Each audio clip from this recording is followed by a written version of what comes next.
এবার মায়ের মরদেহ দেখতে না দেওয়ায় দুই গ্রুপের মধ্যে ব্যাপক সংঘর্ষে মোহাম্মদ নাসির উদ্দিন নামে এক বৃদ্ধ নিহত হয়েছেন। আজ সকাল ৬টার দিকে ব্রাহ্মণবাড়িয়া সদর উপজেলার সাদেকপুর ইউনিয়নের বিরামপুর গ্রামে এ ঘটনা ঘটে। নিহত নাসির ওই গ্রামের মৃত মইজউদ্দিনের ছেলে। এই ঘটনায় উভয় পক্ষের অন্তত ৫০ জন আহত হয়েছেন। তাদেরকে বিভিন্ন হাসপাতালে চিকিৎসা দেয়া হচ্ছে। স্থানীয়রা জানান, দীর্ঘদিন ধরে এলাকায় আধিপত্য বিস্তার নিয়ে বিরামপুর গ্রামের সাবেক ইউপি চেয়ারম্যান হারুনুর রশিদের সঙ্গে একই গ্রামের ব্যবসায়ী সাচ্চু মিয়ার বিরোধ চলে আসছিল। এই বিরোধ সংঘর্ষে রূপ নেয় এক নারীর মৃত্যুকে কেন্দ্র করে।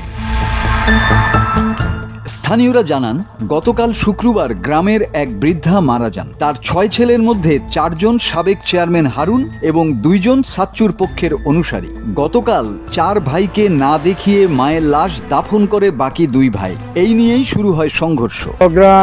মার লাশ নিয়ে ৪ ভাই এসে গ্রামওয়ালার সাথে আর ২ ভাই এসে বাড়িওয়ালার সাথে। যে ২ ভাইয়ের মধ্যে এক ভাই ছোট ভাই ওনার মারে লালন পালন করে দিছে, ওনার বাপ নাই, ঠিক আছে, বা মৃত্যু।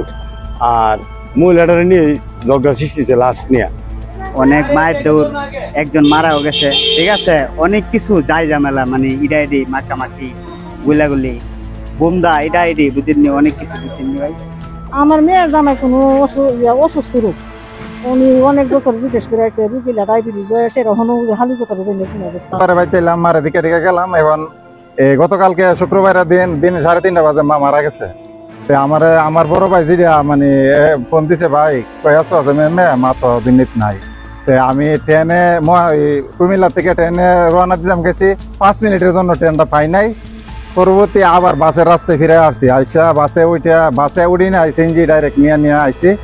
এই গোকর্ণঘাট আবার পরে মানে এরা কইতেছে লাশ নিব, আমি কইতে দেওয়া ভাই এরা তোমরা আমার 15 মিনিট সময় লাগবে আমি গোকর্ণঘাটতে আসতে, লাশটা নিও না, আমি একটু মারে বাড়ি যাই একটু দেখি।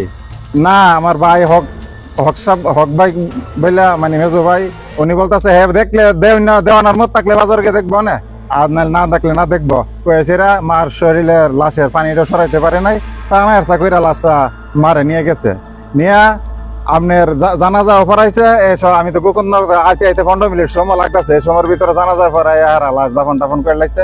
মান নিলে আমরা আত্মীয়র বাড়ি, তো এর জন্য আমার মেয়ের বাড়িতে আলামতরা গন্ডগোলটা জন্য আমরা আইছি যে যা গরু বাছর যা মাল আছে এগুলি আমরা কাছে দেওয়া দিন। শনিবার সকাল ৬টা থেকে শুরু হওয়া এই সংঘর্ষ থেমে থেমে বেলা 11:30 পর্যন্ত চলে। খবর পেয়ে পুলিশ ঘটনাস্থলে গিয়ে পরিস্থিতি নিয়ন্ত্রণে আনে। ফের সংঘর্ষ এড়াতে এলাকায় পুলিশ মোতায়েন করা হয়েছে। নিহতের লাশ ময়না তদন্তের জন্য ব্রাহ্মণবাড়িয়া জেনারেল হাসপাতালের মর্গে পাঠানো হয়েছে। মাসুদ হাসান, বাংলা টিভি।